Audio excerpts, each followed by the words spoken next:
Jokowi terlihat begitu akrab dengan pimpinan dunia. Denny Sregar baru berasa punya presiden. Ditelis oleh tim redaksi jurnal dari berbagai sumber. Wah, kalau ngomongin prestasi Jokowi selama 7 tahun ini, kita harus jujur. Bahkan jadi tangan kita nggak cukup untuk menghitung. Begitu banyak hal yang dilakukan Jokowi sejak dia menjabat.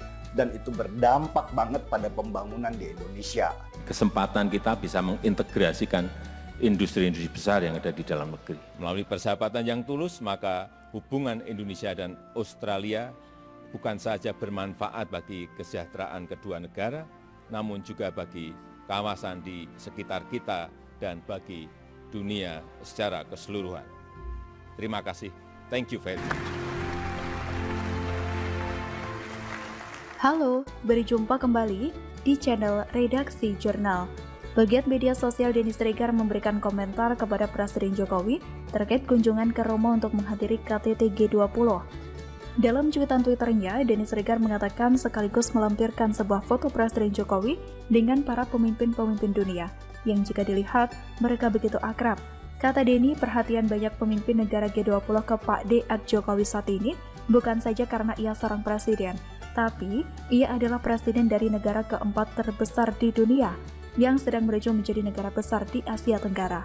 Baru berasa punya presiden, hahaha. Entah kenapa saya jadi teringat dengan dua orang, yaitu Rocky Gerung dan Amin Rais, karena membaca sebuah berita lama yang rasanya cukup menarik untuk diungkit kembali. Berita Mei lalu. Saat itu, Amin Rais mengaku khawatir jika Presiden Jokowi tidak bisa bertahan hingga akhir masa jabatannya. Alasannya adalah kondisi negara sudah dikuasai oleh oligarki dan juga KKN yang tumbuh subur. Selain itu, Rocky Gerung juga berpendapat mirip. Dia mengaku ragu kalau pemerintahan Jokowi tidak bisa bertahan sampai pemilu 2024 yang akan datang.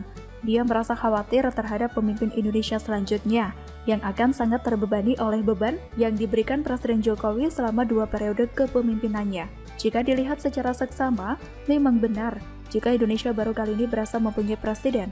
Karena baru di kepemimpinan Jokowi, Indonesia bangkit dan lebih baik dari kepemimpinan sebelumnya.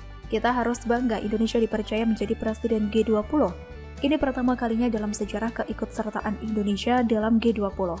Bukankah ini luar biasa? Dipercaya oleh 19 negara ekonomi raksasa menjadi presidensi, kepercayaan internasional terhadap pemerintahan Jokowi terlihat jelas di sini. Sedangkan Rocky Gerung dan Amin Rais hanya kelihatan jelas sakit hatinya dengan koar-koar level amatiran kelas teri. Tak perlu khawatir dengan jabatan Jokowi deh, bilang aja ngarep Jokowi lengser, gitu kan? Khawatirkan saja partai umat yang sedang dilanda masalah internal. Kita juga khawatir, partai ini sudah jadi nama saja sebelum 2024. Kita juga khawatir Amin Rais tak sanggup menerima kenyataan pahit kalah dalam politik dengan cara yang mengenaskan. Terlebih, kesuksesan Indonesia dalam mengatasi pandemi COVID-19 sejauh ini memiliki nilai plus tersendiri di hadapan negara peserta KTT G20.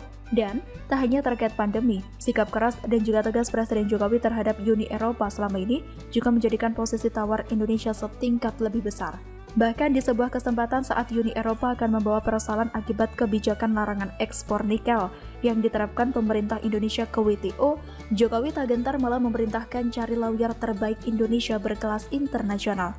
Ini menandakan negara kita Indonesia di bawah kendali Presiden Jokowi tak mudah didikte oleh kekuatan asing dengan segala kepentingannya, termasuk dari sisi ekonomi. Melimpahnya sumber daya alam yang dimiliki Indonesia menjadi salah satu kekuatan yang tak bisa dipandang sebelah mata oleh bangsa lainnya. Dunia pun terpaksa harus menoleh ke Indonesia.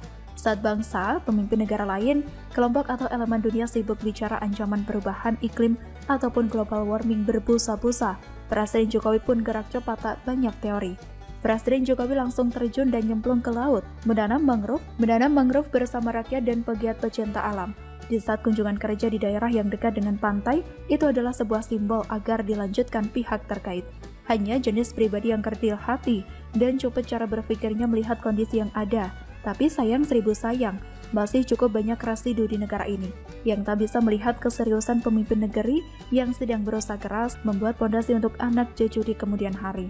Well, apapun itu seorang Jokowi tak akan mampu berusaha menyenangkan semua pihak. Sudah pasti ada kepentingan-kepentingan yang bersembunyi dan kemudian membuat narasi sebaliknya dengan berbagai cara dikonsumsi dan ditelan mentah-mentah oleh para pembencinya.